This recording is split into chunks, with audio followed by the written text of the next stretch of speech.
So we'll get right into it. First, I'm going to start off with a structure fire that occurred on Tuesday, February 16th in Arapahoe County. South Metro Fire, what is the address of the emergency? Yeah, hi. Sherman and Bellevue, just east of Broadway. Okay. I just drove by. It looked like there was a house fire that just got it started. Okay. There's black smoke, and I could see the flames from the street. South Central Fire Rescue, what is the address of the emergency? I don't know the address. The house is right on Bellevue, 1 block east of Broadway. The house is on fire. It looks like maybe the kitchen, and then the patio cover. Tower 32, Engine 38, Engine 15, Medic 16, Battalion Chief 2, Safety 18, Channel SMF Off 7, reported residential structure fire, map page R23B 5101, South Sherman Street. Engine 13, Engine 16, Medic 15, Battalion Chief 3, Med 1, confirmed residential structure fire, map page R23B 5101, South Sherman Street. Engine 13, Engine 16, Medic 15, Battalion Chief 3, Med 1, confirmed residential structure fire. Engine 11, confirmed residential structure fire, map page R23B 5101, South Sherman Street. Engine 11, confirmed residential structure fire. Dispatch Safety 18. Safety 18. Unseen, small single-story, single-family residence. Looks like we've got a working fire on the Charlie side. Safety 18 will be on the Alpha side in command. Copy, Safety 18. I copy you're on scene of a small single-story, single-family residence with a working fire on the Charlie side. You're located on the Alpha side and taking command 1503. Command, Engine 11 on scene. Want us to pull a line? Engine 11, that's a firm. Looks like majority of the fire's on the Charlie side. I did not get 360 yet. Homeowners out, stating all people are out. Some of you may have noticed a passenger get out of Safety 18, and that's the captain who's assigned to the vehicle. A lieutenant who's in training to be a safety officer was in command and behind the wheel. Here in this video, you can see a firefighter on Engine 11 open up that gate, and you can see a firefighter shouldering the crosslay and pulling the hose line. So that crosslay is 200 feet long, and you can see him take that bundle and pull it down the side of the house to the rear where the fire is. And now Engine 38 has come into frame, and they're awaiting instructions on where to get a water supply. Looks like the closest plug might be to the Charlie side of the house, behind the houses. So Engine 38's working their way through opposing traffic on Bellevue Avenue to get to the nearest hydrant and supply water to Engine 11, while the Engine 11 firefighters are getting in position. Ready for water. The two firefighters on Engine 11 are ready for water and calling for that in the back of the house, where the bulk of the fire is actually burning on the exterior and starting to work its way into the attic. Command, Engine 11. Go for command. 360 is complete. No basement. We're going to remain offensive on the Charlie side, making a transitional. This is the view from Battalion 3 responding into the scene. You can see a little bit more of the smoke conditions and that steam conversion from the firefighters on Engine 11 making an initial knockdown on the exterior fire. You could also see Engine 38 establishing that water supply. I got you on scene, Chief. All right, I'm going to go ahead and assume command. The offensive strategy looks like 11's is fire attack, 38's getting them a water supply, and had you assigned Engine 15 anything yet? Engine 15 was just going to check access on Alpha side and go on deck. Homeowner confirms everyone's out. So Engine 15 is actually parked down the block behind the safety officer truck. They've been assigned to pull a second attack line off of Engine 11 and advance that through the front door. And you can see Tower 32 getting into position now to go up onto the roof for vertical ventilation. First medic, go ahead and come on deck, Alpha side. Position your rig. Typically, South Metro dispatches two. Good evening here on YouTube, everyone. Watching a video of South Metro Fire Rescue, February 2022 PIO vlog. We'll continue to watch that here, but I'll just give a brief statement over the air here and get things started here in just a few minutes. This is K1DBC. All stations, please stand by. The Denver Radio Club Learning Net starts in 5 minutes. W0TX repeater. 2 medic units to working structure fires. Medic 15, level 1. The first medic unit that arrives will be generally assigned to help out with primary searches or with fire attack, whatever the critical factor might be. And the second arriving medic unit is assigned to medical unless there's an actual patient or patients who've been identified. Medic 11, go ahead and remain level 1. Copy, level 1. Command Battalion 2 on scene. Battalion 2, Kiro, go check out the Charlie side and go face to face with engine 11. Copy, Charlie side. Yeah, what's this line right here? What 11s was, that was their first, that was the first line in. Here you can see the crew of Tower 32 conducting vertical ventilation. One hole is already complete towards the Charlie side of the house where you can see fire venting out. They're cutting additional holes towards the Alpha side. The goal of this is to basically create chimneys in the roof to allow flames and superheated smoke to escape from the attic when the engine companies are able to apply water down below. Water on the fire. Command from engine 15, we got water on the fire as well. Man, safety team. Go ahead, safety team. Electrical's been secured on the Charlie side. Copy. Electrical secure on Charlie side. Command from engine 15. We just need an attic ladder interior. We need an attic ladder interior, new system, and fire tank. Taylor! Command from Tower 32. Go ahead, 32. We're not reacting fire. I do. No fill. Command 38. Go ahead, 38. Primary complete, first floor. Copy, primary complete, first floor. We have it all clear of the structure. Engine 38, come out, get the little giant ladder to assist engine 15. In this video clip, you can see Acting Battalion Chief 2 in the foreground talking with our South Metro fire investigator and showing him pictures of what the back of the house looked like before a bunch of debris was moved out of the way and before the walls started to be opened up to search for fire extension. Investigators determined after interviewing the homeowner and looking at all of the information that they had very carefully that this fire was probably caused by improperly disposed smoking material.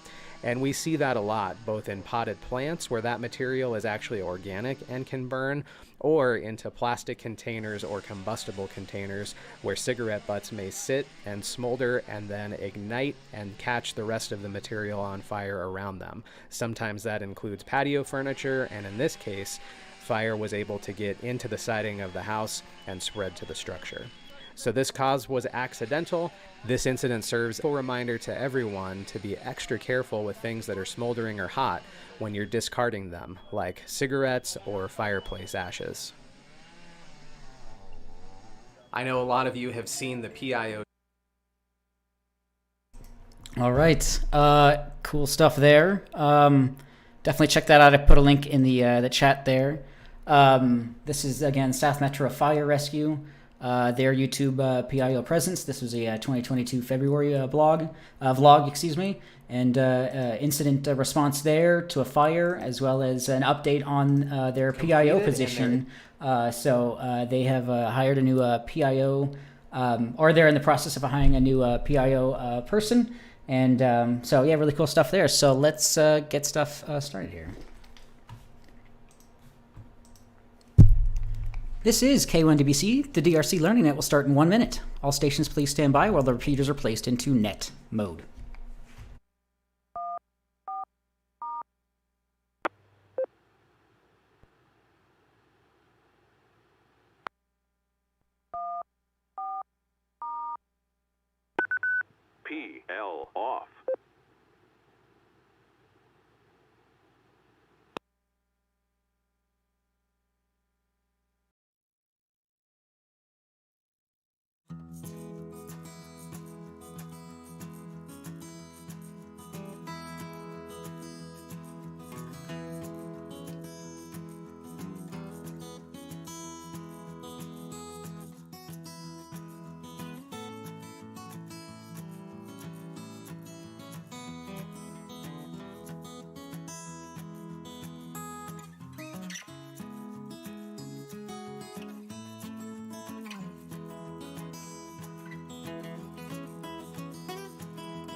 Hello, and welcome back to the Denver Radio Club Learning Net. It's a great place to learn about ham radio and STEM topics in general, and thankfully, we have plenty of combined experience and expertise. This is Kilo 1 Delta Bravo Charlie. My name is Daron. That's Delta Oscar Romeo Oscar November. I am Net Control. We meet every Wednesday, except the third Wednesday of the month, at 7:30 p.m. Mountain Time on 145.490 and 448.625. 2 meter has a negative offset of negative 600 kilohertz, and 70 centimeter uses negative 5 megahertz, meaning you transmit on 144.890 or 443.625 respectively.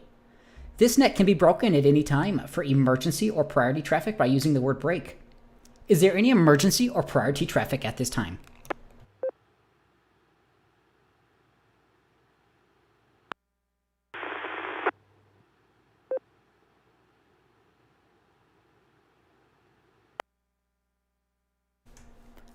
You can contact us via email at drclearningnet@gmail.com or elmer@w0tx.org. We also post info on groups.io/g/ham learning net, as well as stream our nets on youtube.com/K1DBC. Just my call sign. You can also search for the club's call sign, W0TX.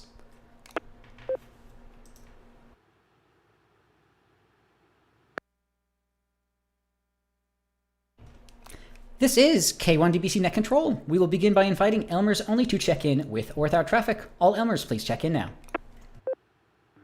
Alpha 0, Juliet Kilo. AA0, JK. Fred in Arvada. Good evening. With traffic.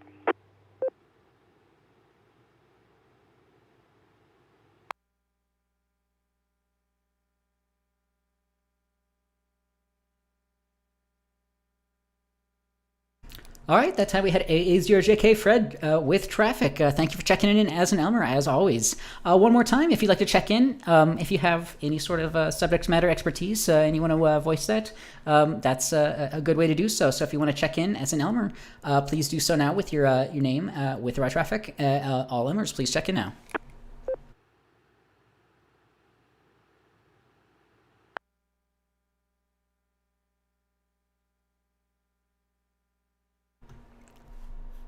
All right, this is K1DBC Net Control. All other check-ins to the net will be taken in alphabetical groups based on the first letter of the suffix of the operator's call sign. That is the first letter after the number in the call sign. If you can, please try to use IT phonetics, for your call sign at least, as you check in, and indicate if you have any traffic or questions as you check in. If your suffix begins with the letters A through M, Alpha through Mike, please check in now. Bravo, Kilo, Sierra, Barbin, Wheat Ridge. No traffic. W0. Kilo 0 Lima Papa Romeo Lanier and Inglewood.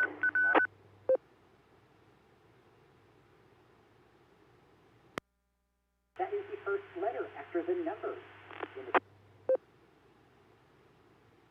Kilo 6 Hotel Juliet Victor. K6HJV Tom Arvada. No traffic.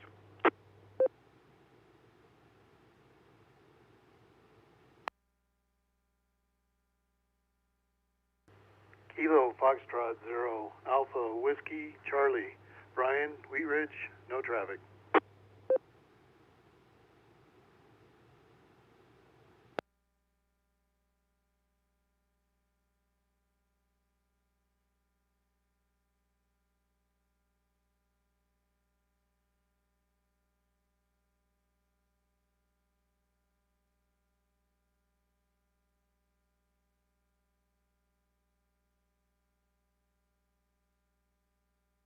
All right, this is K1DBC Net Control. We'll go ahead and hold up there for just a moment.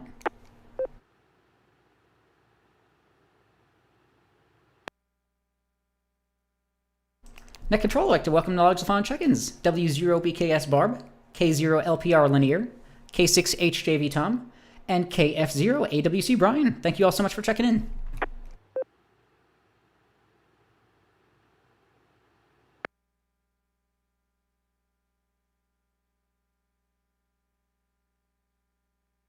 All right, one more call. If your call suffix begins with the letters A through M, Alpha through Mike, and you'd like to check into the Denver Radio Club Ham Learning Net, please check in now.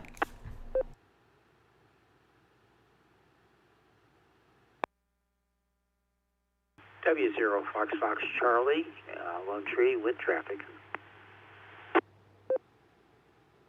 This is Whiskey Alpha 4, Mike Bravo Golf, Bob and Aurora, no traffic.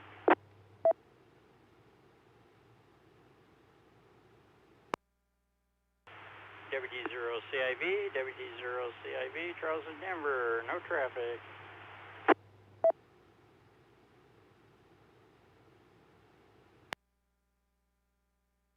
Kilo Foxtrot 0, Foxtrot Papa India, Ron and Lakewood, no traffic.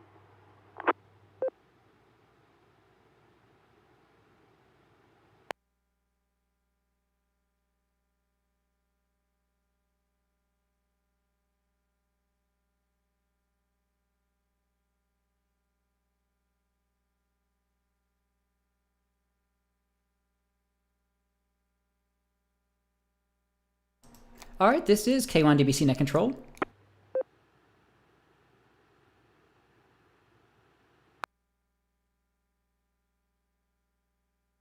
That time we had W0FFC Jerry with traffic, WA4MBG Bob, WD0CIV Charles, and KF0FPI Ron. Thank you all for checking in.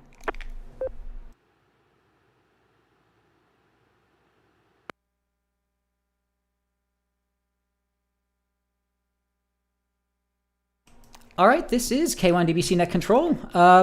Again, we'll go ahead and open up the, we'll go ahead and open check into the whole alphabet. This is K1DBC Net Control. If you'd like to check into the Denver Radio Club Ham Learning Net, just for the count, or if you have any traffic or questions, please do so with your call sign, your name, and let us know if you have any traffic or questions. If your call suffix begins with the letters A through Z, Alpha through Zulu, please check in now.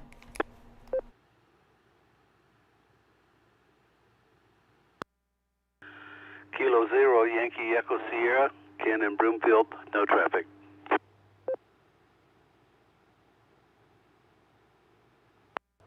Kilo Golf 5, Papa Delta Foxtrot, Jake, Denver, no traffic.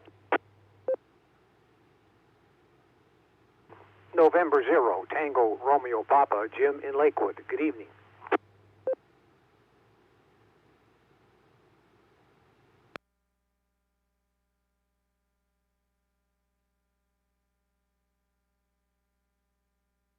Kilo Charlie 0, Sierra Papa, X-Ray, Dave, Denver, Mobile.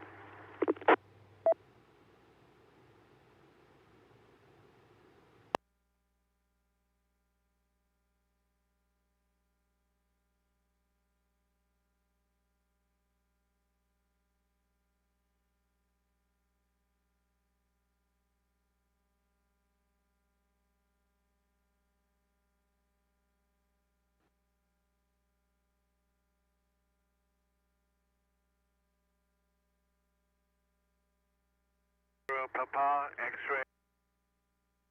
Kilo Charlie 0, Sierra Papa, X-Ray, Dave, Denver, Mobile. All right, gotta love YouTube there. Okay, I was able to go back and get that. This is K1DBC Net Control. I'd like to welcome all those following check-ins.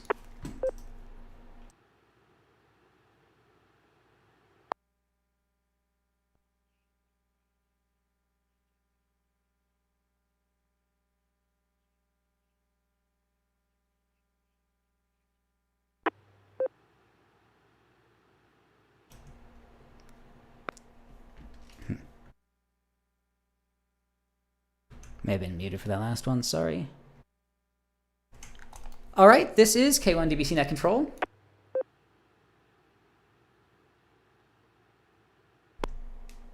The whole alphabet. Once more, we'll take in all call suffixes, A through Z. If you'd like to check into the Denver Radio Club Ham Learning Net just for the count, this is just a great place to learn about ham radio, STEM topics in general. Please call with your call sign, your name, and let us know if you have traffic or questions. A through Z, please call now.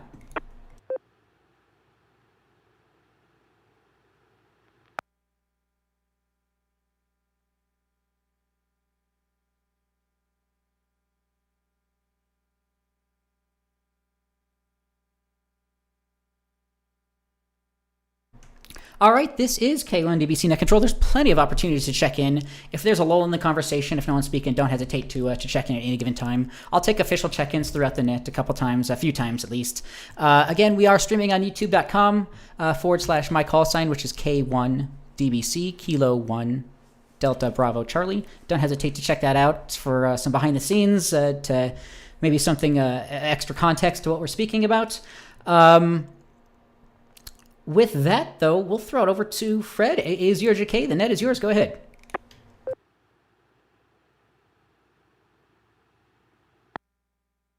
Alpha Zero, Juliet Kilo. Good evening, everyone. Looks like we've got a good turnout here. Good to hear everyone in here. But got some serious issue here that I would like to bring up.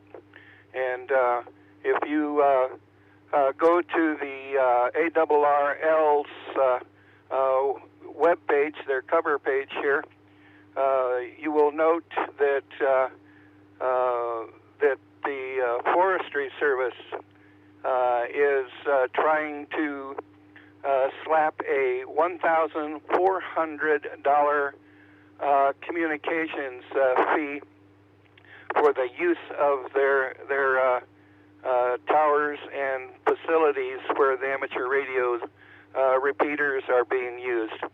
In regard to us at the moment, that would affect 449350, which is a major one for us here at the Denver Radio Club, but also other clubs up and down the Front Range are going, if they have their facilities on Forestry Service land, are going to get hit with this $1,400 fee.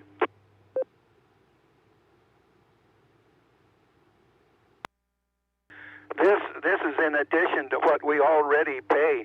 We already pay a lease fee to use that facility, and so you can pretty much double what you're looking at there for what it costs to use their tower over there, which I think is outlandish. But it would be beneficial if everyone would take the time to respond to this. The information that's on the ARRL web page and also the Denver Radio Club's web page, W0TX. Jerry has got a notice up there posted, and your comments are needed.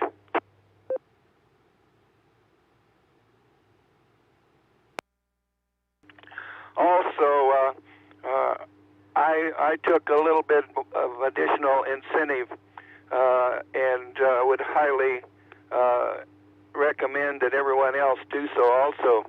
I wrote a letter to my congressman and state senator and advised them of this and how it will affect the amateur radio community and our ability to perform emergency services that we do not charge for. Everything we do is for free, and that I really didn't see that it was justifiable to burden us with this $1,400 fee.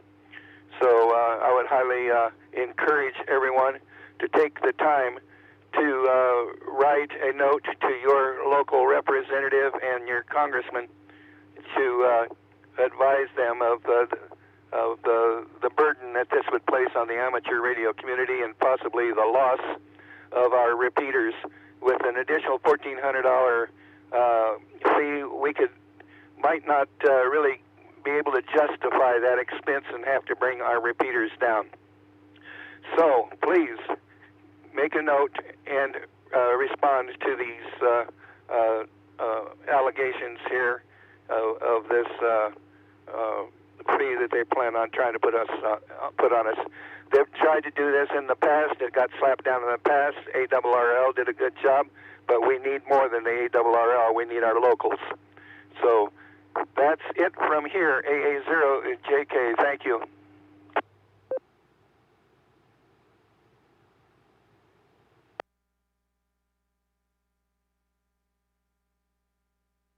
All right, A0JK, Fred, this is Daron, K1DBC. Thank you for the information there, about the Forestry Service and the proposal for a new administrative fee.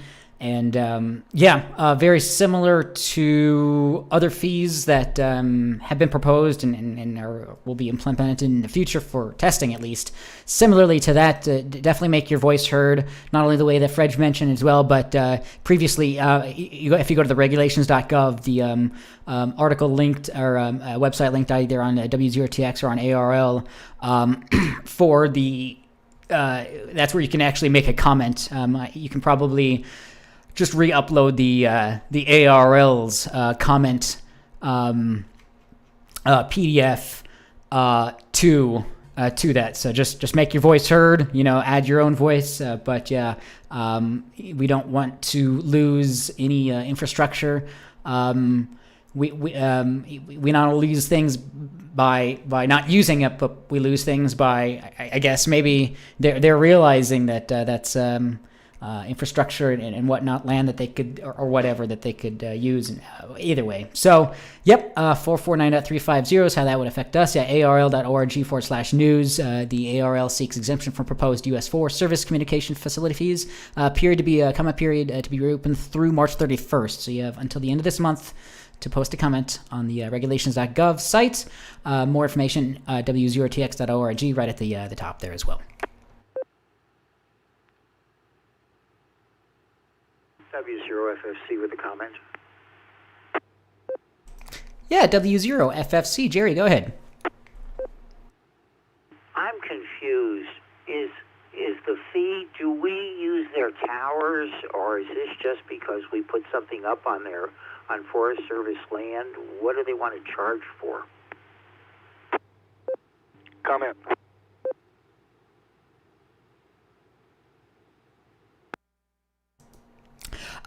Good question there. Fred, AA0JK, go ahead.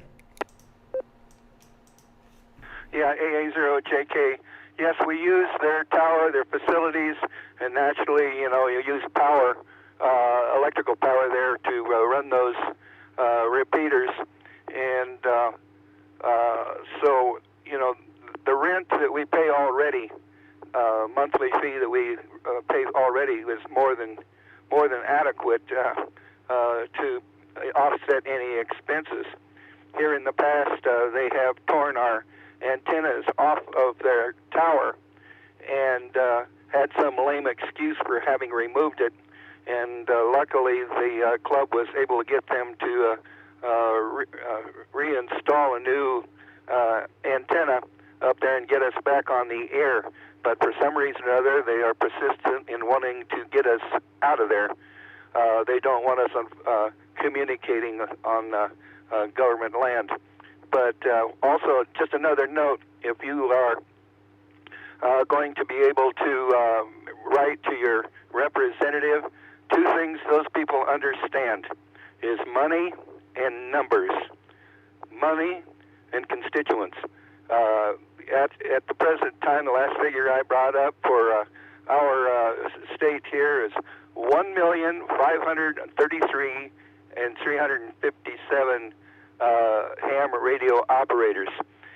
Make sure that you do put these numbers and facts into your notification here, and when they scan the paperwork, the representatives, office workers, that's the things that catch their eye: money and the number of constituents affecting these bills. So 1,533,357 of us are looking at them now as to how they respond to this. AA0JK, back to net control.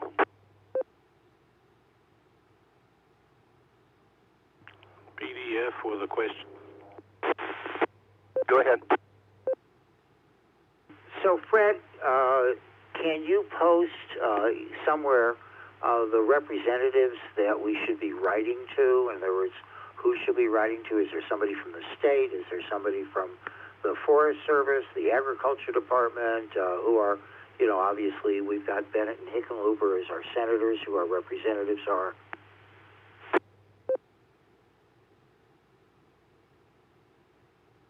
Okay, yeah. Bennett and Loopy. Yeah, if Loopy's in your area there, okay. But up depending upon what area you're going to have to go into the internet there and bring up and find the representative that's in your particular area. So that's something that everybody individually is going to have to check, and their information, contact information, will all be on their website. They all have a website and are looking for comments from their constituency as to bills and what have not that are coming up and responded to future and present. So that's something that you'll need to look up into on the internet, on their website. On their website, you have to look up what area you're in, and then who the representative is for your particular area. But yeah, Bennett is up here in the northern part of the state here. AA0JK. W0FFC with a comment again. Go ahead. How do you file a comment to the Forest Service? I know how to file, then I'll comment obviously to either Bennett or Hickenlooper, but how do you file a direct, because what they're looking for is a direct comment to this also. I believe that your response to the ARRL will take care of that. That goes beyond just local. Your comments via the ARRL will take care of that. Otherwise, any other comments that go in there, I'm quite sure will go to the circular file. So I wouldn't expect any response from that. But just ARRL and then your local representatives. W0TX repeater.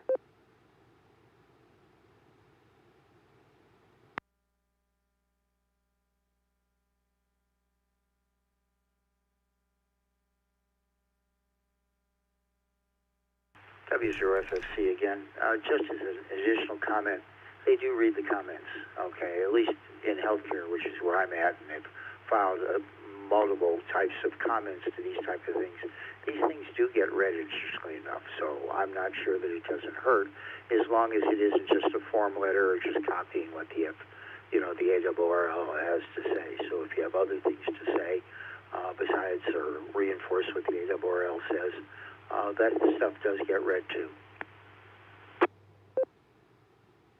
Okay. Yeah. Going directly to the Forest Service, they're the ones that are trying to get the money. So they're going to have kind of a negative response to us. But if you do happen to find something there that we can all respond to, please let us know.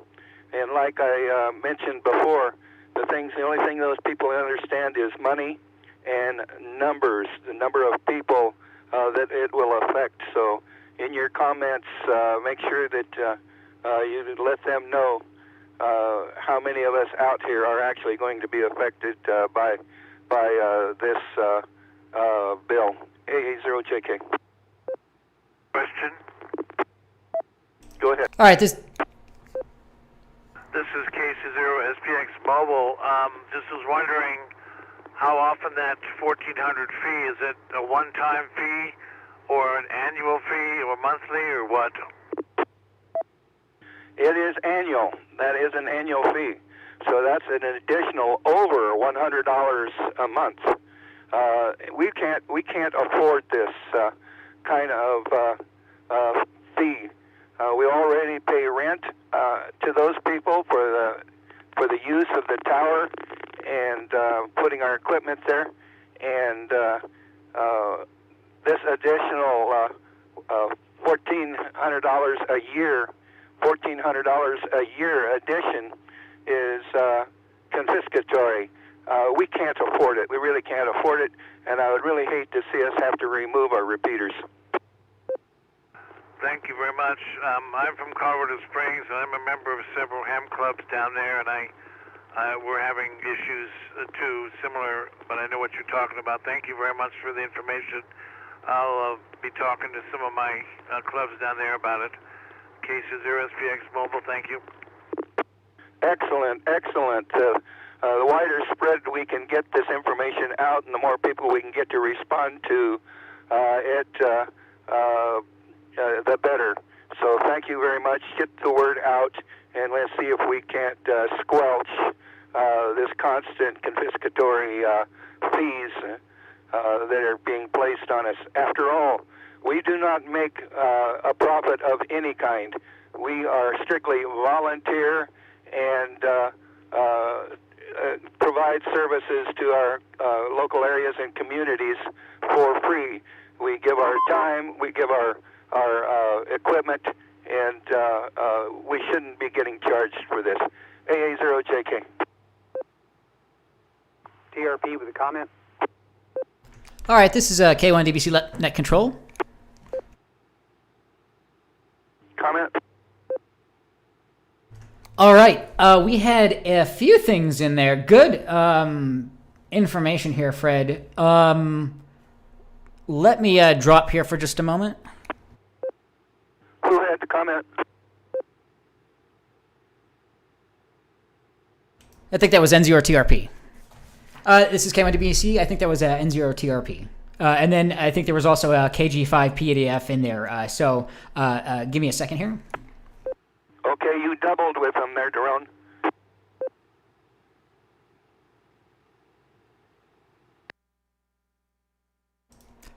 All right, this is K1 DBC Net Control. Give me just a second here. Okay, who did Daron double over?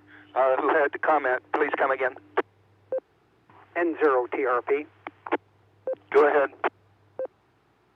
Yeah, this N0TRP. In addition, for those of you interested in contacting your congressman in the House of Representatives, in addition to writing, I'd also recommend calling and explaining the issue, and then when you call, whoever you're speaking to, ask for the email address or even number of one of the aides, so that, and just explain to each other the important issue that you want to be sure gets in front of the congressman, and just request the email address of an aide so they can email the aide directly, in addition to emailing the congressman, and then that will help increase the chances of them actually becoming aware of the issue. It's even possible on rare occasions to set up a Zoom meeting with a congressman. That's a little more difficult with a senator, but is doable with a congressman on occasions. Just kind of depends on their schedule and where they are in talking with their constituents. Back to net, N0TRP. Okay, yeah, that would be great, but everybody lives in a different area, so it'd have to be, several different congressmen to be contacted. So, first of all, find out who your representative is, get their address, bring up their website, bring up their address, and they'll have a form there for making a comment, and get your comments submitted there. AA0JK.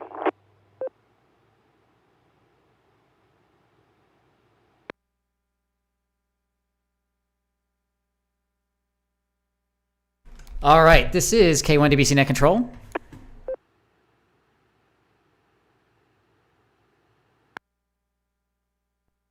I can see this is a really good topic here. A lot of comments here. I have a few things, but I think there was a double in there earlier. KG5 PDF. If you have something, go ahead.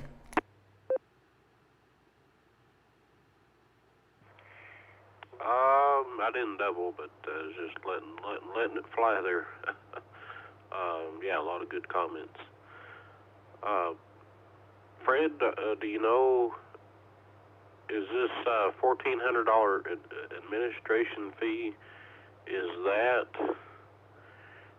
leveraged on the site owner, or is that per customer of sorts, or are ham clubs actually renting space on Forest Service towers directly? What's that relationship look like there? The club is renting the services and the space, It's the club, Denver Radio Club is paying those fees, the rental fees, and they would be impacted with the $1,400 additional on top of what we already pay. So if there are other clubs using that facility, they'll also get hit with a $1,400 fee. So you can see how that can add up and down the Front Range here with the clubs that use those facilities.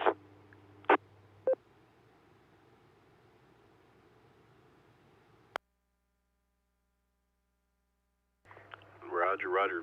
Okay. So those are Forest Service towers then, or are those commercial sites? Forestry Service, forest land, forest services, facilities that you as a taxpayer have already paid for and continue to pay for. So why is there a fee?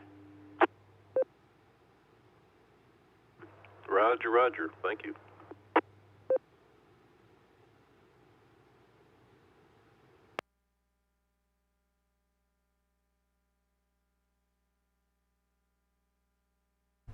All right, this is K1 DBC Net Control. W0TX repeater.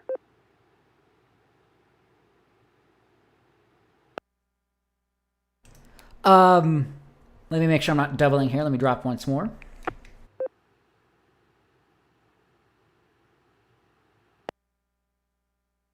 All right, great information there, Fred. Yep. And you can make an official comment on regulations.gov by visiting the Forest Service rulemaking docket listed on the ARL site. And the comment button can be found on the document when it's open for comment. When it's open for comment, you should see a comment button. It may have just too many ad blockers or something, or it might not be open just yet, but they do have it open. So I was just going through some comments.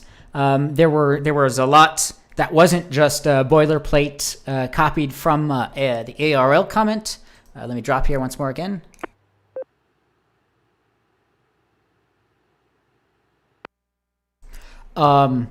Just saying a lot of what Fred has kind of spoken about. Seeing a comment here from the Moreno Valley Amateur Radio Association in Southern California. Reasons why our ability to continue to afford is so important to include operations. Forest Service operations benefit by repeater towers and other equipment vaults on Forest Service lands. Currently turn and point their cameras owned by the Amateur Radio Club to follow smoke and fire status in times of need. Valuable existing emergency communication infrastructure could be lost. And towers associated with their 501c3 that rely 100% on volunteer members. It would be detriment to that. Entire communities benefit because of repeater towers and vaults. Internet access is now always available. Amateur radio operators are always also support public events, gathering. Operators or amateur radio operators are called upon by government and non-government agencies to support essential communications made possible only by relay equipment located on key NFS locations. A lot of good points here. A lot of great comments. Check it out. Read through the different comments. And the more numbers that we get out there, the more that they understand that it is an issue. Hopefully they do understand it, and they do realize the benefits that we provide to the government and to the public. So, great information there, Fred. I'll throw it out to the net. Does anybody have any other comments, questions in regards to this topic so far? Please call now.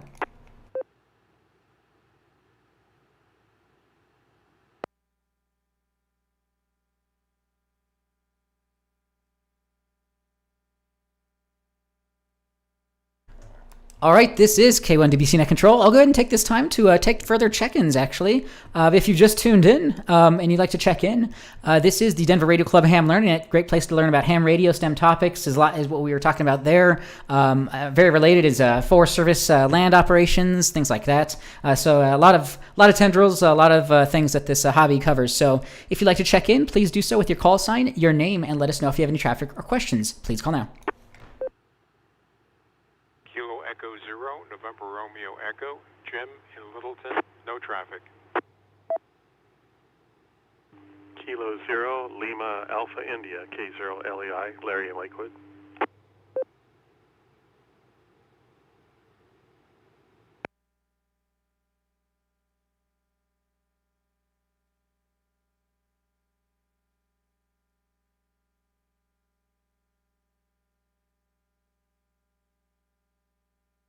All right, this is K1DBC Net Control. That time we had KE0NRE Jim and K0LAI Larry. Thank you both for checking in. Once more, does anybody else, any other check-ins at the moment? Please call now.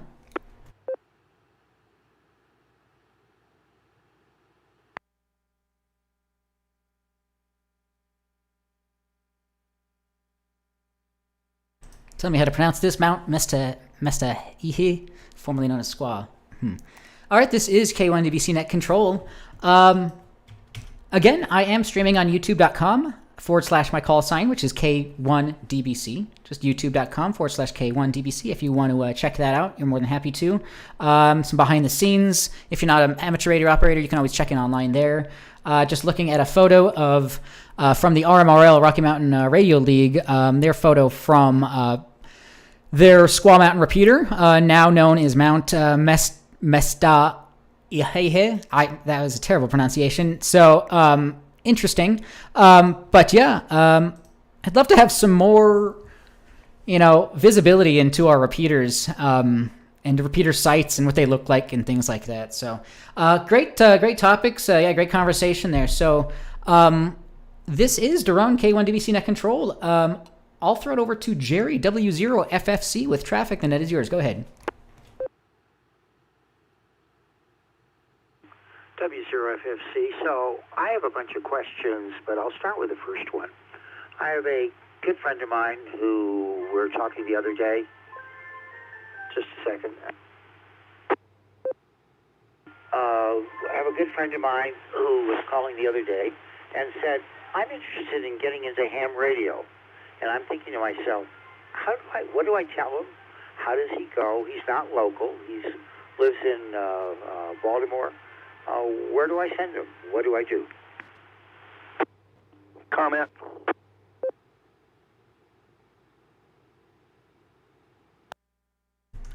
Great question there. How does somebody get into ham radio that doesn't really have any background in it? And I'll have an answer here. But Fred, A0JK, the net is yours. Go ahead. AA0JK, yeah. I think you said he was in Baltimore. But look for a club station, a group in his particular area. And he will have all kinds of help through a local club. Also, ARRL, introduce him to the American Radio Relay League, and there's all kinds of information there.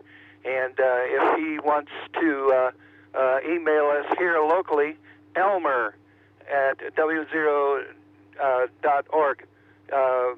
W0TX.org. My Elmer address, I deal with a lot of newcomers coming into the hobby, and I can help get them going in the right direction. But the big thing is ARRL, introduce them to the American Radio Relay League, and have them look for a local club. If that doesn't do it, we'll be more than glad to help him. AA0JK. W0FFC. So, Fred, are there any books? I haven't looked through the library collection of the ARRL books. Is there a book like Introduction to Amateur Radio that I could get him and send him? Yes, there is. Yes, there is. Let's see. Daron's website has gone into the freeze mode there, so I'm going to leave him, go over to the ARRL's site here, bring up the store, ARRL's store page, and look through the books here that are available. Hang on a minute.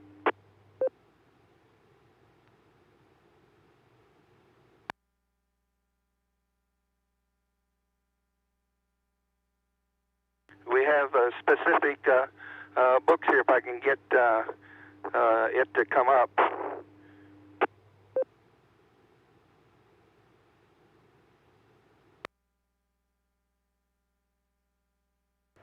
PDF with a quick comment. Okay, go ahead, quick comment.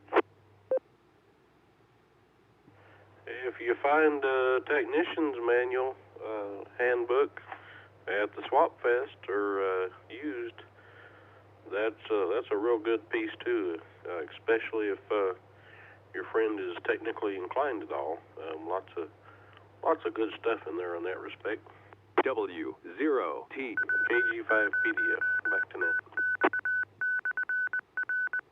Also, if he wants to look into it a little bit more without shelling out any cash, just go to the local library. Go to the local library and get the ARRL's handbook, the ARRL's handbook, and that has everything in it. So that's a no cost introduction there. But also the web page. Introduce them to the ARRL's web page. And I'm still trying to get into the books here, so just as soon as I get that title, I'll get back with you. But carry on until I break back in. AA0JK.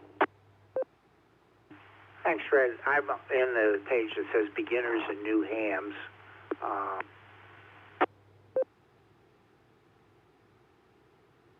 There really isn't anything that really, there's one called Basic Radio, but interestingly enough, I'm not finding anything that says anything about basic ham radio. Oh, your first amateur radio FM station, but there's like nothing that's, basic in saying why radio is so, why ham radio is so good, what are some of the things that are done, and so forth. I would think there's some type of beginner's book like that, but I'm not seeing it on the page.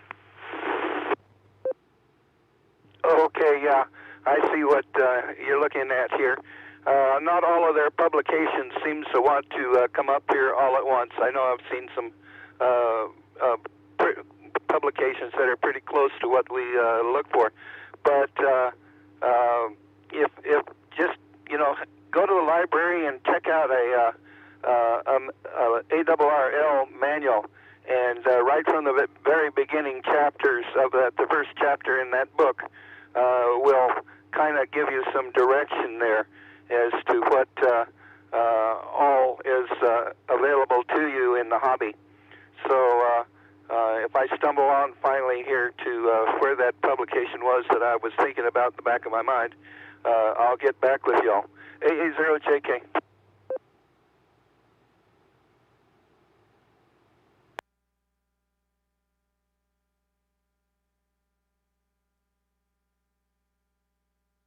All right, AA0JK Fred, this is K1DBC, Net Control.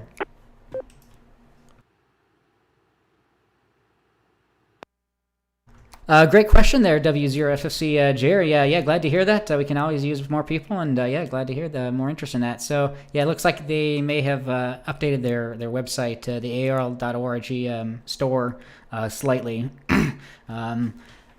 So may just take a little fumbling around there to find some of their different publications, but yeah, nowadays, I mean, the ARL.org, they have a what is ham radio type just page. Kind of skims public service emergency communications. If you just look up on YouTube ham radio, that might be a good way to just kind of see what ham radio is and what you can do with it. There's definitely a lot more things on there than there was in the past. So yeah, and as we mentioned as well, yeah, look up amateur radio clubs in the Baltimore area. Just get involved in a club and get involved, and they'll definitely be able to take care of him. Just like if you've found yourself here and with the Denver Radio Club, hopefully we've been able to help you and answer your questions, and hopefully there's something similar there in Baltimore as well. So great question there, FFC. So anybody else on that, or any other comments or questions or check-ins at the moment, please call now.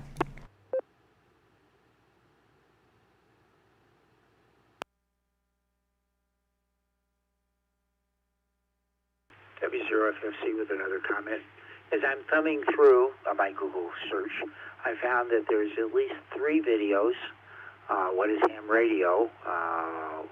One of them was by ARRLH headquarters, and there are 2 other things. So there's some YouTube videos, okay, and I'm going to watch them and see what that works. There's also a bunch of articles. What is ham radio and how does it work? Young Works. And here's one that's called What is Ham Radio? From Hamtronics, a beginner's guide to amateur radio. Excellent resources, excellent resources. That'll be a big help. And the videos are getting better every day. AA0JK.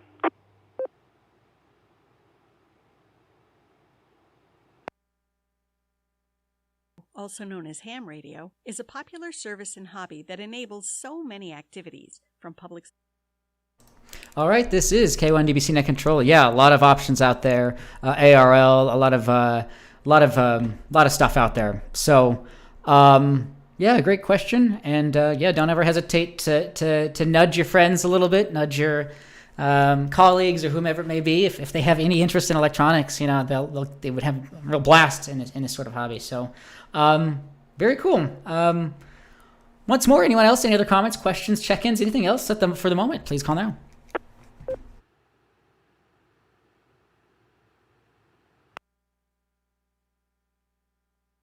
W0FFC with another question. Yeah, W0FFC, go ahead. I wrote them down because I just had a bunch. You know how that works. So, next question. I'm in a basement. I have windows that are casement windows. And I'm now starting to put up some antennas outside. So, how do you run coax into the shack? I know that MSJ has a series of connectors with a bunch of connectors in it, but those are for windows that slide up and down, not casement windows. I'm trying not to drill holes through the walls of my basement, so I'm looking for suggestions. Comment.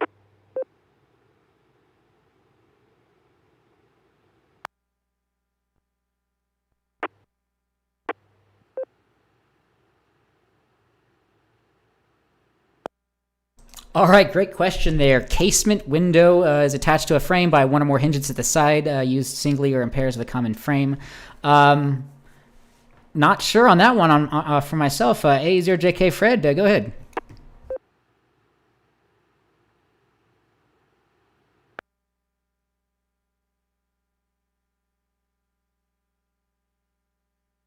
A0JK, okay. You can... I didn't bother going into buying one of those window mount units. I made my own. There's a coax connector, if I can find the thing, that you can just put I took, excuse me for... I took a fence, piece of fence timber, and cut it to the size of my window, drilled a hole through it, and put a coax connector through it. And it was inexpensive. I guess about the only expense I had was the connector itself. But quite simple to do. If you know, I wished I could do 2 things at once here, but I'm not having very good luck here trying to find this fitting. But real simple to do. Put that fitting in there. Put a spacer between the sliding pane of the window, and that seals your window back up. Then hook your coax connectors to both sides of that fitting. Inexpensive and quite simple. AA0JK, I'll keep looking here, see if I can find the ID on that fitting. W0TX LAI.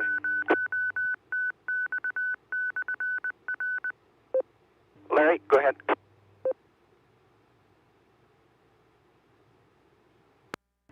K0LAI. Ham Radio Outlet sells a couple of items besides the MFJ stuff that the person was talking about. They sell a Comet CTC 50M and a Diamond MGC 50, and both of those are thin coax, and I use those myself to go through the window, and it has two female ends on both ends of it, so you can then run coax to it on the outside and run coax to it from the inside to connect up through the window. And also there's someplace in the store I saw where they just sell some thin coax. It's designed to go through windows, but I don't remember who makes the brand, and but I know we have them around. I could find it if I was in the store looking for it. I will be working on Saturday at HRO, but that's what I know that we have that's besides the MFJ product. K0LEI back to net. I found it. All right, thanks there, Larry. K0LEI. A0JK, Fred, go ahead.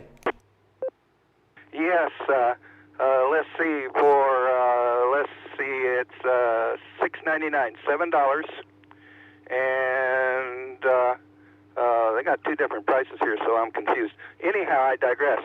Extremely inexpensive. It's a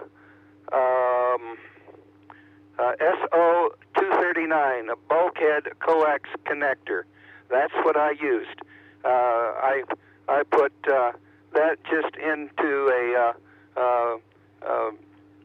piece of wood there that I cut to fit the window pane, and just slide the pane close over that, and you've got this SO239 bulkhead coax connector, and connect your coax cables on either side of it. Very inexpensive if you just want to take the time to take a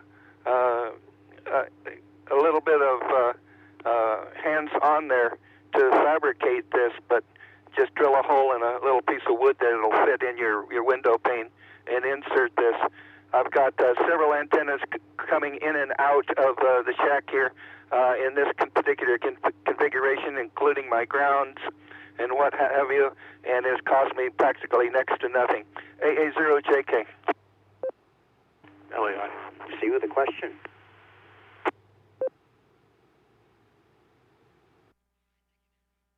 Fred, A0JK, this is K1DBC. We had both FFC and LAI in there. FFC, go ahead.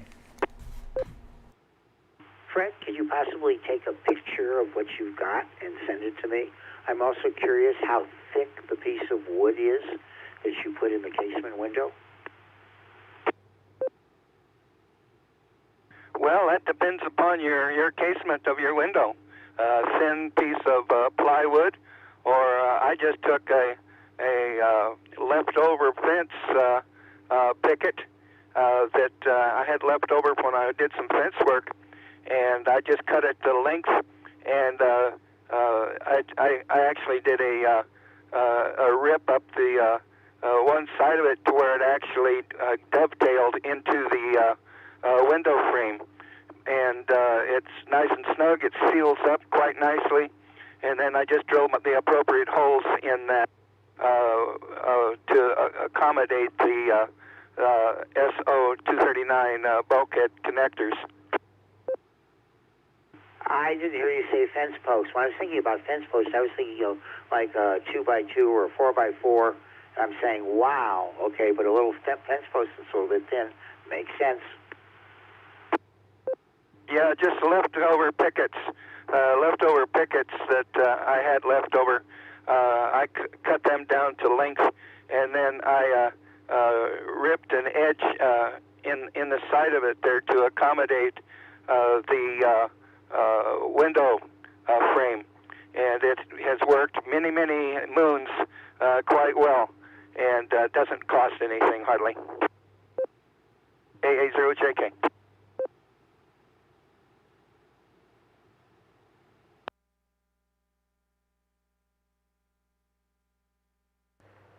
KG5 PDF, question on that.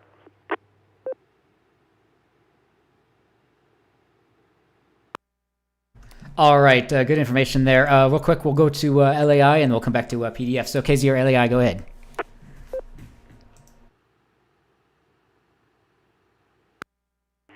It's K0 LAI. I wanted to follow up on the part that Fred bought. It is sold at HRO locally, and it's a UHF 12. It's a 2-inch bulkhead barrel, SO239.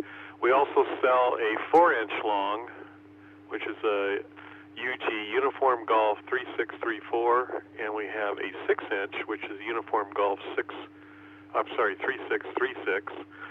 And so depending on what size wood or what kind of a wall or something you're penetrating, you can get different size bulkhead connectors.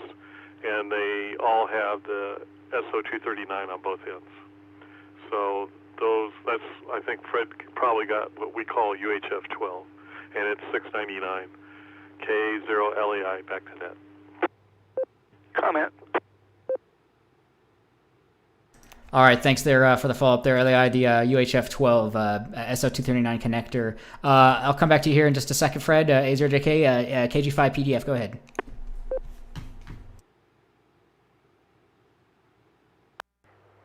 I just wanted to clarify a casement window. Is that the swinging type or a slide?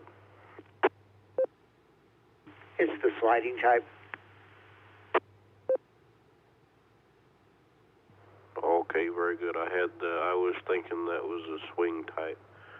Okay, well, in that case, yeah, Fred's recommendations there for building a bulkhead panel is extremely flexible and very robust. You just need some little bit of weather seal to keep the drafts out.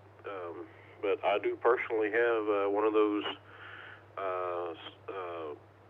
How old is that? The CTC 50M. They're basically a flat ribbon cable with those connectors on either side, and it closes up into a sliding glass door very well. I get it sealed up, and doesn't cause any problems there. So, if you had just a couple cables, you were going to pass. So, it's very handy. By the way, KG5 PDF, back to that.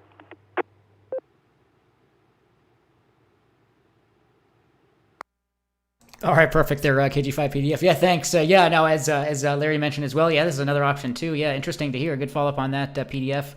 Yeah, just a very thin antenna that you can put within probably a closed window and be able to operate through that. So that's quite interesting as well, another option. So yeah, if you have the ability to put some sort of board or something and then put a bulkhead through it, another great option as well. So AA0JK, Fred, go ahead.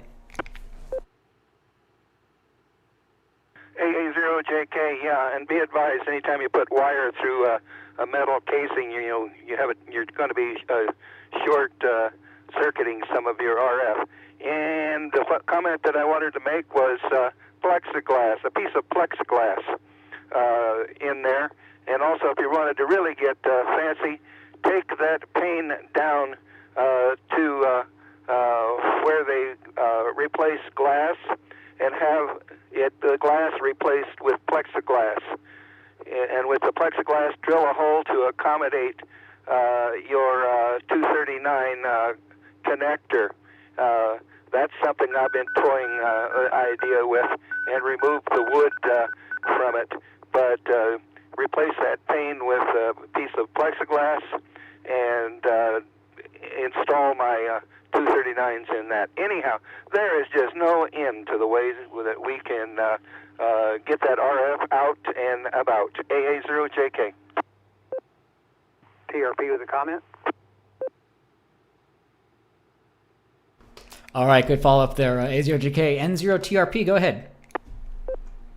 Yeah, this N0TRP. Yeah, what I used on that is my window track just happened to have an inner width of exactly 3/8 of an inch, and the cutting boards at Walmart happened to be exactly 3/8 of an inch wide. So I was able to just cut down a Walmart cutting board to that exact size, and then use the barrel connectors to pass through, and then drilled some holes for a rotor cable and temperature wire and that kind of stuff. N0TRP back to net.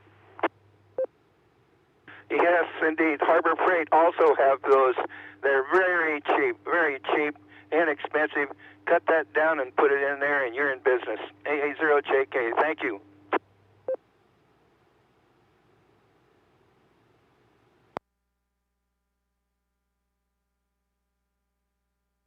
All right, this is K1DBC Net Control. Oh. I may have just doubled over somebody there. If somebody had just tried to check in there or had a comment, go ahead. W0FFC. Thanks, guys. What a great Elmer net tonight. I'll be back next week with a bunch more questions, but I'm just getting started with a bunch of stuff. And what great ideas. What an innovative group. Thank you so much. That's where we have fun. Thank you for the questions. We enjoy bantering them about. Thank you. AA0JK, be looking forward to your future comments. AA0JK, back to net control. And it makes Daron's job easier.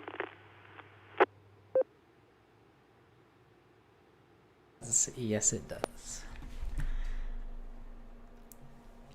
All right, this is K1DBC Net Control.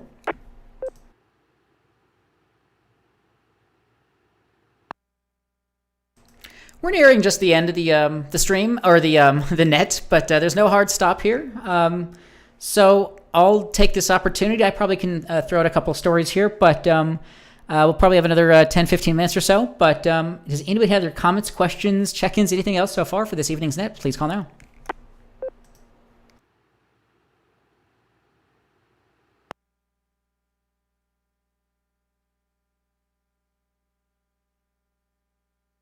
All right, this is K1DBC Net Control. Let me see what I can bring up here, and probably start to wrap things up here in a couple minutes.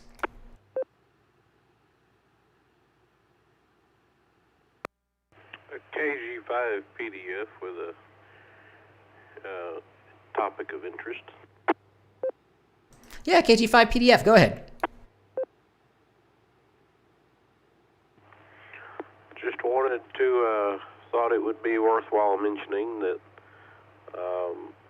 AT&T has announced that they are beginning to discontinue 3G services in March. It does not appear that it won't be a hard date cut off in all areas. From what I understand, it'll just they'll just start taking equipment out of service. So, case in point, if you have any 3G mobile devices, AT&T, T-Mobile, any of the above, they are about to be obsolete very quickly. So, I think some couple others out there may have some knowledge on that subject. KG5 PDF.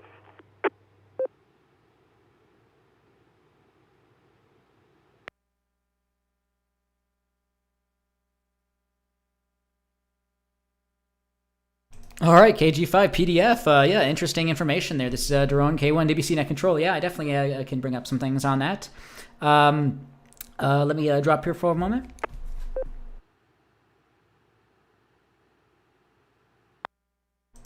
Yeah, this is K1DBC Net Control. Yeah, as Jake KG5 PGF mentioned there, you can find actually a listing over on the FCC.gov talking about all of this, how mobile carriers are shutting down their 3G networks, which rely on older technology, in order to make room for more advanced network services, including 5G and a lot of next-gen stuff. So yeah, AT&T, February 2022, December 31st, 2022 for Verizon, and T-Mobile on March 31st, 2022. Sprint's 4G network also June 30th, 2022. So they're really trying to push forward to next gen carrier services. So just make sure that your phones aren't going to be impacted. And if they are, there's plenty of options out there. They often have kind of free options in certain cases. So good information there, KG5 PDF.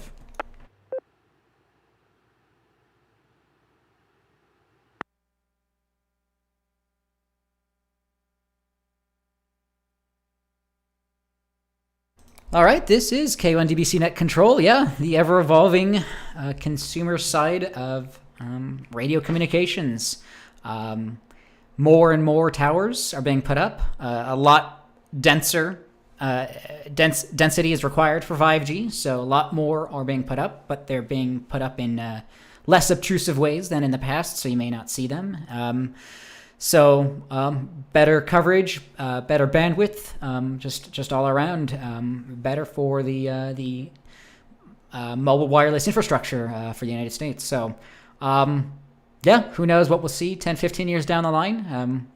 Make sure that if you're affected, contact your carrier.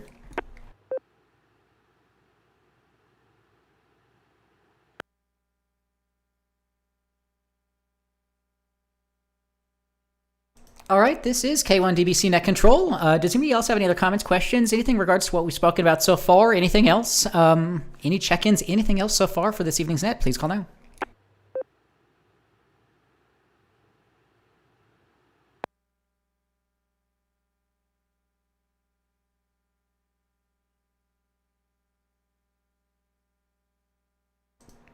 Let's see. This is K1DBC Net Control. I can definitely bring up a couple quick stories here.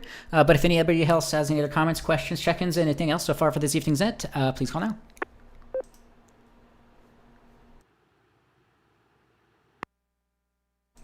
Okay, just a couple quick things. We'll probably wrap things up and finish things up here. So over on hackaday.com, pretty interesting article, custom radio and telephone system for glider winch operators. So pretty interesting article here about putting together a single communication device that combines multiple radio inputs and an analog telephone.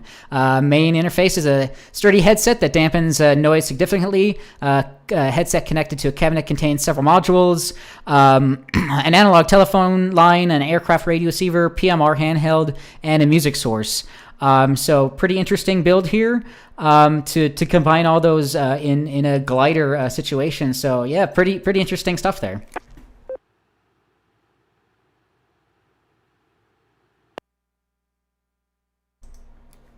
This is K1DBC Net Control.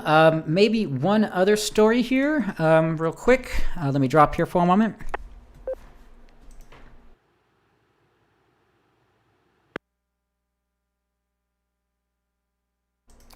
I like to try to remain politics free as much as we can, apart from the things that we can talk about really in the change that we need to make. But obviously there's some unfortunate conflicts occurring at the moment, and there's a lot of interesting things revolved around that in regards to radio communications and quite a lot of different stuff. So not going to really talk too much about it, but definitely check things out online. RTL-SDR.com, pretty recent article here.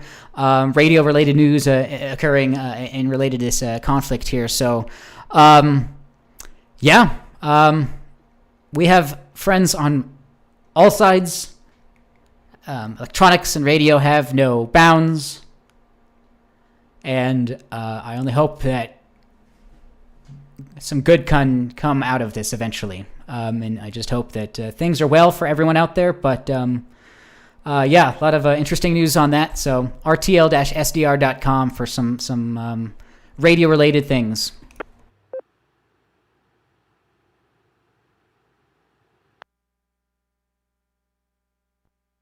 This is K1DBC Net Control. I'm not sure I have much else at the moment. I'm kind of going through some things in my personal life. Nothing bad, but hopefully I'll reveal that next time. Nothing too crazy, but a little bit busy on my side. But with that, I will throw it out to this net.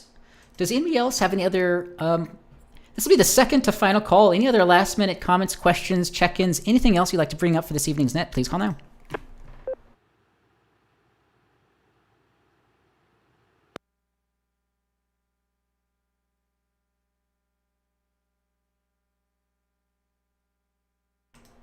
All right, this is K1DBC Net Control. Yeah, more information on our club, W0TX.org.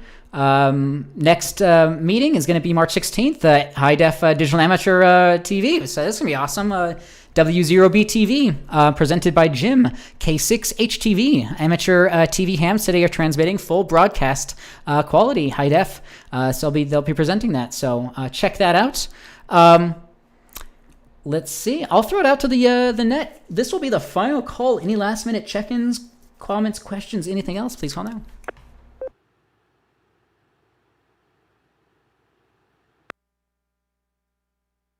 Thanks again for everyone watching here. Appreciate that. Really enjoy doing this. This is Daron K1DBC Net Control. I guess with that, yeah, definitely keep your comments, questions, check-ins coming in. Elmer at W0TX.org. DRC Learning Net at gmail.com. As also mentioned, youtube.com/K1DBC. Just my call sign, Kilo 1 Delta Bravo Charlie. Check out some behind the scenes there, or if you've missed any previous meetings or anything like that, or presentations, you can always check that out on there. What else? Yeah, tonight we had a good amount of check-ins, 16 check-ins. Really appreciate that. Yeah, let me drop and see if there's any other final things here.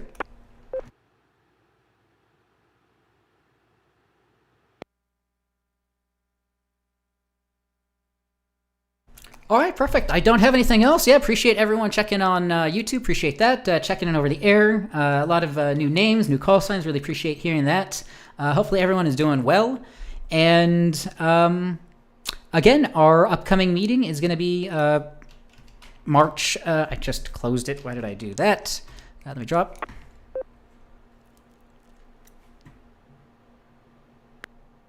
Yeah, March 16th.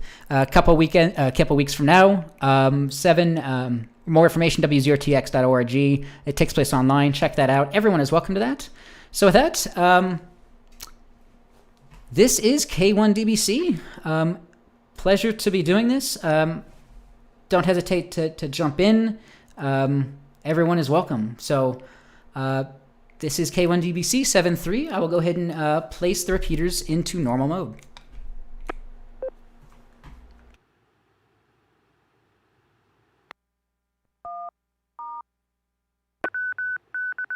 PL on.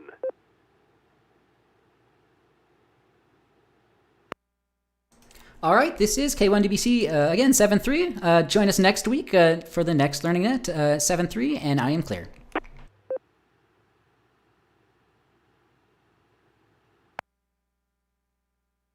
All right, thanks, everyone, for joining me on here. Thanks, 73, AA0JK.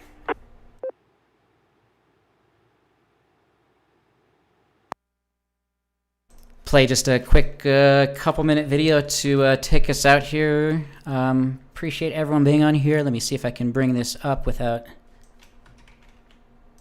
losing too much time here. Again, if you have any suggestions on anything you'd like to see from this channel or anything like that, don't hesitate to let me know. Just continuing just last few minutes here of the PIO vlog from the South Metro Fire. So they have a really cool presence. So we'll just watch a couple minutes of that and close out the stream here. So thanks again, everyone, and we'll watch a couple minutes of this here. And they're able to start here at South Metro. Let's see, maybe. From across. Probably wondering where Connor is, so I'm going to get to all of that right now. It's exciting to share that Connor was promoted to a new position, which is called Executive Communications Manager. It's the first time that this position has ever existed at South Metro, and it's to focus on one of South Metro's strategic goals, which is enhancing internal communications. So Connor is still a part of the communications team, but her focus has gone away from public information and more to communications within our organization, with the executive team, and some other special projects from our fire chief. So Connor is actually on assignment out of state right now, but you'll still see her calls and responding to incidents occasionally. Since Connor got this promotion, that's why we had to post a job opening for a new PIO, and we had applicants from across the country with various skill sets, from firefighters to TV news reporters, photojournalists, and of course, some PIOs. One of the assignments that they received to go on to the next level of testing after they applied was to submit a video project to us that talked about who they were and why they wanted to work at South Metro. And some of the creativity was so much fun to watch for all of us who interviewed those candidates. And a few of them were invited to come to an in-person interview or interview remotely with our team of panelists. So I'm excited to say that we did make a job offer to an amazing person, Pierce Velocity chassis, and it will have quint capabilities, meaning it has the ability to have water on board and cross-lays and still function as a fire suppression unit when necessary. When drawings are available, Fleet will share those with me so that I can update 38. So the current Hazmat 38, the body was built by SVI in the 1990s, and it was mounted on a crew cab chassis in the early 2000s. So that vehicle is up for replacement, and here are some drawings of it. SVI was selected as the builder, and it's on a commercial chassis rather than a custom fire department chassis like you would normally see or like Hazmat 38 has today. The vehicle does look kind of similar to what the mobile command post looks like, but it is different, and you can see this overview that shows the 3 different slide outs and where some of the seating positions are at. Lucky for us, SVI is actually a Colorado-based company, and it's not a terribly far drive from South Metro. So hopefully as this vehicle continues in production, we'll be able to take you behind the scenes into that production process with the Hazmat team and the apparatus committee to see the details of that vehicle as it's being built out. I've also gotten some questions about new engines that are on order, tower, as well as a couple other local features. And what we plan to do is twice a year host a survey here on YouTube, and you, the audience, get to decide which fire engine or piece of apparatus will be featured on the next shirt. So stay tuned for that, but 44s and this design will be next up. We already have patches available for sale through 9. This next patch comes to us from Fort Atkinson, Wisconsin Fire Department. The colors on this one are pretty impressive. This is Green Knoll Fire Rescue.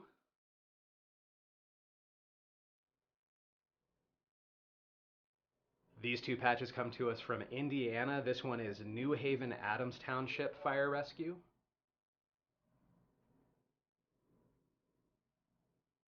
And the second one is from Culver Fire Department, also Union Township. This next one comes to us from Star Township, Ohio. All right, so the next 3 patches I have come to us from Germany, and I'm not exactly sure how to pronounce these. Usually I give the hard ones to Connor, but she's out of town right now. Barufa from Cologne. Okay, cool. Eric, get out of the way. Oh, okay. I'll take care of this. Okay. So, next patches we have are from the Berufsfeuerwehr Köln. So, shout out goes to alle Kameradinnen und Kameraden von der Berufsfeuerwehr Köln und unsere Kollegen in Deutschland. So, wir haben diese 3 Ärmelabzeichen von der Berufsfeuerwehr. Wunderbar, vielen Dank für diese. Und vielen Dank für die Bilder von den Modellfahrzeugen und von dem Rettungswagen der Berufsfeuerwehr Köln. Also, ich gebe es weiter an Eric. Eric, it's all yours. Thank you. And now everything in English as well. So we got 3 patches from the Career Fire Department in Cologne, Germany. We got one of their EMS patches, one of their Chiefs patches, and one of the regular firefighter patches. Along with that, they sent us amazing pictures of model vehicles that they made in Germany of all their trucks, engines, rescue units. I hope you can see them all. Interior of one of the engines. Amazing German organization inside an engine. And engine at work on a fire. In addition, they sent us this model of one of their medic units. I hope you can see it. Wonderful. So, and their medic units are pretty much same as ours. They just don't have fire equipment in them, but amazing concept that they have over there. So thanks again to the fire department in Cologne, and thanks to all the German fire departments that are sending us all their patches. And just in case anybody's wondering that's watching, how did you come to speak German so well? Oh yeah, about that. So I'm originally from Germany, born and raised in Germany, in Bavaria, down south, deep south Germany. And I came over here when I was 21 years old and became a firefighter here in the States. I started up in the mountains in Eagle River, and then came to Littleton in 2002. And then with the big merge, became a South Metro firefighter 2 years ago. And I'm just psyched to be here and super excited to be part of this great organization. And what do you do here? I'm an EMS operations captain, and so I'm... Thanks everyone for watching, and